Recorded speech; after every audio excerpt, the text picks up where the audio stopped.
One of the most painful roles you can play in somebody's life is being the person they heal with but never build with.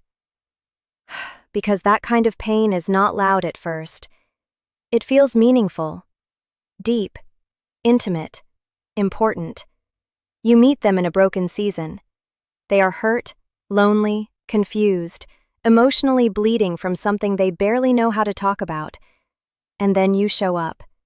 You listen when they unravel. You stay when they are messy. You become the calm voice, the soft place, the person they call when the night gets heavy and their mind gets louder than their pride. And because of that closeness, you start believing the bond must be special. How could it not be? They trust you with the parts of themselves they hide from everybody else. They let you see the weakness, the insecurity, the sadness, the regret, the fear. They tell you things they claim they have never said out loud before. They rely on your presence when they feel unstable. They reach for your reassurance when their confidence crashes. They keep coming back when life feels too sharp to carry alone. So naturally, you think this must be love growing in a hard place. But sometimes it isn't. Sometimes it is just dependency wearing the face of intimacy. That is the subtle cruelty in these dynamics. You think you are building connection. They are using your emotional steadiness to survive a chapter. And while you are getting more attached, they are getting more regulated. While you are investing more deeply, they are becoming less desperate. While you are quietly imagining what the future might look like, they are simply using your presence to make the present hurt less. That is why it feels like betrayal when they get stronger and colder at the same time. Because you expect healing to deepen the connection. You expect that once life gets lighter for them, they will finally have more energy, more clarity, more room to love you properly. But sometimes, once they no longer need the emotional medicine, they stop craving the person who gave it. And that truth is brutal. Not because you were never important, you were. You were just important in a way that served their pain more than their future. That is a completely different kind of heartbreak. It means you were deeply needed, but not deeply chosen. You mattered, but conditionally. You were essential to their recovery, but not essential to the life they wanted once they felt more whole again. And people rarely say that part clearly. Instead, they distance slowly. The energy changes. The urgency disappears. The confessions become less frequent. The tenderness fades. The contact becomes inconsistent. And now you are left trying to understand how someone who once leaned on you so heavily can suddenly act like you are optional. But look closely. Some people do not know how to separate gratitude from attachment. They feel close to whoever helps them survive. That closeness is real in the moment. The relief is real. The dependence is real. The comfort is real. But real does not always mean lasting. Pain creates intensity. Loneliness creates false permanence. And vulnerability, when it happens during emotional crisis, can make temporary bonds feel eternal. That is how so many people get trapped in these connections. They mistake being someone's safe place for being their person. They confuse being trusted with being chosen. They confuse emotional access with emotional commitment. And the two are not the same. Someone can trust you with their breakdowns and still not build a future with you. Someone can call you when they are drowning and still never plan to swim beside you when life gets calm. Someone can need your softness, your patience, your emotional strength, your wisdom, your steadiness, and still walk away once the version of themselves that needed rescuing starts disappearing. That is why this dynamic cuts so deep. Because it makes you feel used in a way that is almost hard to explain. Not always intentionally used, not always maliciously used, but used all the same. You gave love.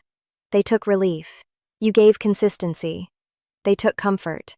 You gave emotional labor. They took stabilization. You thought the bond was growing.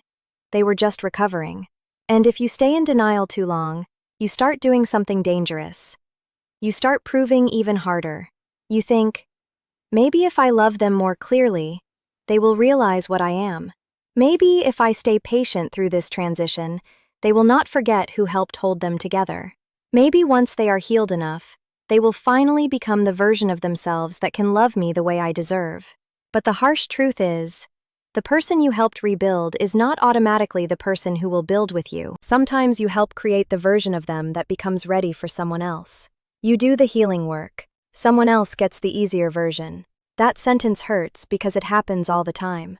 The patient person, the understanding person, the emotionally intelligent person, The safe person, the one who listened, soothed, explained, forgave, stayed, regulated, and made sense of their chaos. That person often gets the hardest version of them. Then, once the damage settles and the growth begins, the healed version gets offered somewhere new. And if you do not understand the psychology of that, you will destroy yourself trying to figure out what you lacked. You did not lack enoughness. You lacked distance. You lacked boundaries around how much of your heart should be offered to people still using intimacy as medicine instead of responsibility. Because love is not supposed to feel like rehabilitation. Connection is not supposed to depend on one person constantly absorbing the emotional fallout of another person's unfinished pain. And your value is not measured by how much damage you can lovingly survive while hoping somebody becomes ready on the other side. That is why discernment matters more than chemistry. Ask yourself, do they choose me when they feel stable? Or only need me when they feel broken? Do they make space for me in their good days? Or just collapse into me on their bad ones? Am I part of their life? Or part of their recovery process? Do they bring me peace too? Or am I always the one providing it? Because the answer lives in the pattern, not in their tears, not in the 2 a.m. honesty, not in the way they held your hand when they felt empty, not in the promises made from wounded places. Pain can make people sincere in the moment, but sincerity is not the same as capacity. And if somebody keeps reaching for you only when they are lonely, raw, triggered, or emotionally lost, but disappears when life is lighter and they feel more whole, then you were not being loved in the way you thought.